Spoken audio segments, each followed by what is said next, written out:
इस वीडियो को पूरा जरूर देखें, कहानी बहुत ज्यादा मजेदार है। और वीडियो को लाइक करने के साथ साथ सब्सक्राइब भी जरूर कर दें। सुबह के 7 बजे थे जब डीएम अनामिका वर्मा अपनी सफेद इनोवा कार में बैठकर जिले के दौरे पर निकली थीं।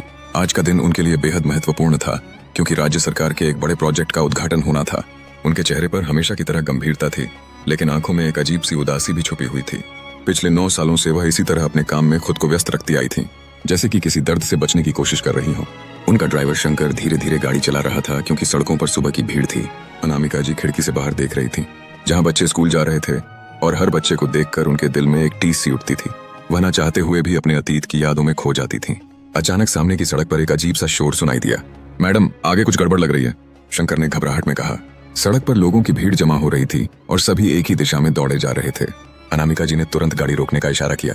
जैसे ही वह भीड़ के पास पहुंची तो देखा कि सड़क के बीच में एक छोटा सा लड़का बेहोश पड़ा हुआ था। उसके कपड़े फटे हुए थे और सिर से खून बह रहा था। आसपास खड़े लोग सिर्फ तमाशा देख रहे थे। कोई भी आगे बढ़कर मदद करने की हिम्मत नहीं कर रहा था। यह क्या हो रहा है यहाँ? अनामिका जी ने सख्त आवाज में पूछा। एक बुजुर्ग आदमी ने कांपती आवाज में बताया, मैडम, एक ट्रक वाले ने इस बच्चे को टक्कर मारी और भाग गया। ये बच्चा पिछले 10 मिनट से यहीं पड़ा है। अनामिका जी का दिल जोर से धड़कने लगा। वह तुरंत आगे बढ़ी और बच्चे के पास घुटनों के बल बैठ गई। लड़का लगभग 8 साल का था। चेहरे पर गंदगी और खून था, लेकिन फिर भी वह बहुत सुंदर लग रहा था।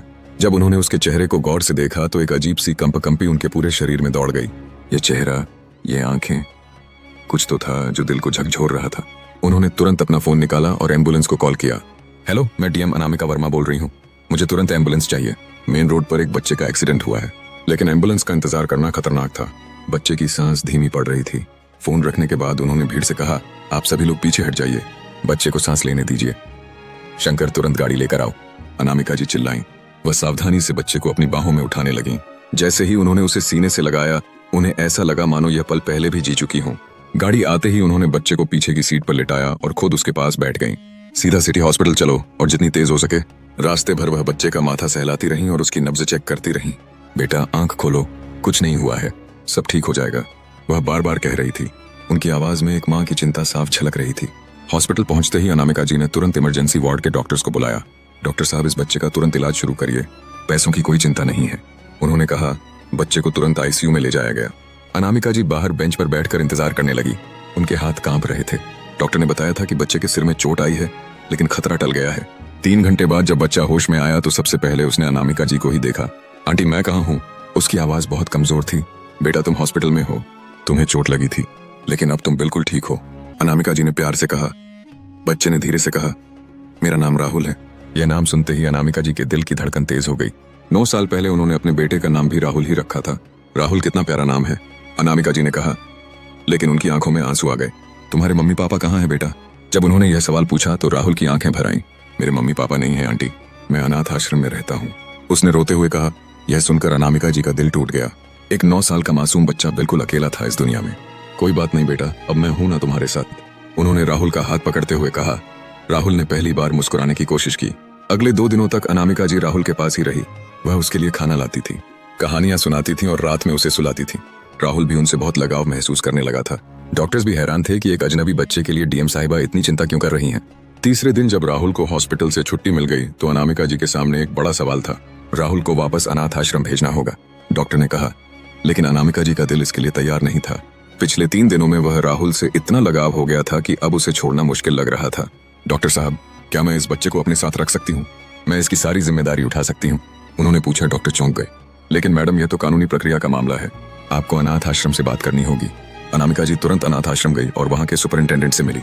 सर, मैं राहुल को अडॉप्ट करना चाहती हूँ, मैं सारी लीगल फॉर्मेलिटीज पूरी कर दूंगी, उन्होंने कहा। सुपरिंटेंडेंट बहुत खुश हुआ क्योंकि एक बच्चे को अच्छा घर मिल रहा था। 1 हफ्ते बाद सारी फॉर्मेलिटीज पूरी हो गई और राहुल अनामिका जी के घर आ गया।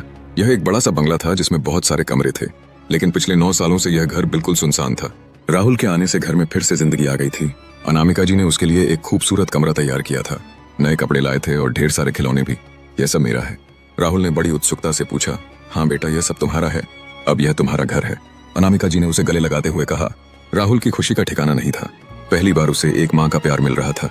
शाम को जब अनामिका जी ऑफिस से वापस आई तो राहुल दौड़कर उनके पास आया। मम्मी, आप आ गई, उसने बिना सोचे समझे कह दिया। यह शब्द सुनते ही अनामिका जी की आंखों से आंसू निकल आए। 9 साल बाद किसी ने उन्हें मम्मी कहा था। रात को खाना खाते वक्त राहुल ने पूछा, मम्मी आपके कोई बच्चे नहीं हैं? यह सवाल सुनकर अनामिका जी का खाना गले में अटक गया। कुछ देर चुप रहने के बाद उन्होंने कहा, बेटा पहले थे लेकिन अब तुम हो ना। राहुल ने इससे ज्यादा कुछ नहीं पूछा क्योंकि वह समझ गया था कि यह टॉपिक उनके लिए दुखदायी है। उस रात अनामिका जी अपने कमरे में अकेली बैठकर अपने अतीत के बारे में सोच रही थी। 9 साल पहले जब उनकी शादी हुई थी तो वह बहुत खुश थी। उनके पति आरव भी एक IAS ऑफिसर थे और दोनों का जीवन बहुत अच्छा चल रहा था। शादी के 2 साल बाद राहुल का जन्म हुआ था।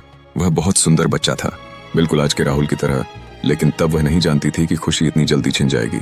एक दिन आरव अपने काम से बाहर गए थे और राहुल को साथ ले गए थे। उस दिन शाम तक वह वापस नहीं आए थे। अनामिका जी को चिंता हो रही थी क्योंकि आरव ने कहा था कि वह दोपहर तक वापस आ जाएंगे। जब उन्होंने फोन किया तो आरव का फोन बंद आ रहा था। रात के 10-9 बजे तक जब कोई खबर नहीं मिली तो उन्होंने पुलिस में कंप्लेंट दी। अगली सुबह पुलिस ने बताया कि आरव की कार का एक एक्सीडेंट हुआ है। मैडम आपके पति का एक्सीडेंट हुआ है, वह अभी भी अस्पताल में है। लेकिन पुलिस वाले ने बात अधूरी छोड़ दी। लेकिन क्या मेरा बच्चा कहाँ है? अनामिका जी चिल्लाई, मैडम कार में सिर्फ आपके पति मिले हैं, बच्चे का कोई पता नहीं है। हो सकता है एक्सीडेंट के वक्त वह कार से बाहर निकल गया हो। यह सुनते ही अनामिका जी का पूरा संसार हिल गया। अगले 2 महीने तक पुलिस ने पूरी तलाशी ली लेकिन राहुल का कोई पता नहीं चला। आरव की मौत के बाद अनामिका जी पूरी तरह टूट गई। उनका बेटा लापता था और पति भी चल बसे थे। डॉक्टर्स का कहना था कि आरव की भी याददाश्त चली गई थी एक्सीडेंट के बाद, इसलिए वह यह भी नहीं बता सके कि राहुल कहाँ गया था। अगले 6 महीने तक अनामिका जी ने हर जगह तलाशा, हर अनाथ आश्रम में गई, हर पुलिस स्टेशन में कंप्लेंट दी, लेकिन कोई फायदा नहीं हुआ। धीरे धीरे वह समझ गई कि शायद उनका बेटा वापस नहीं आएगा। इसके बाद उन्होंने अपने आप को पूरी तरह काम में डुबो दिया।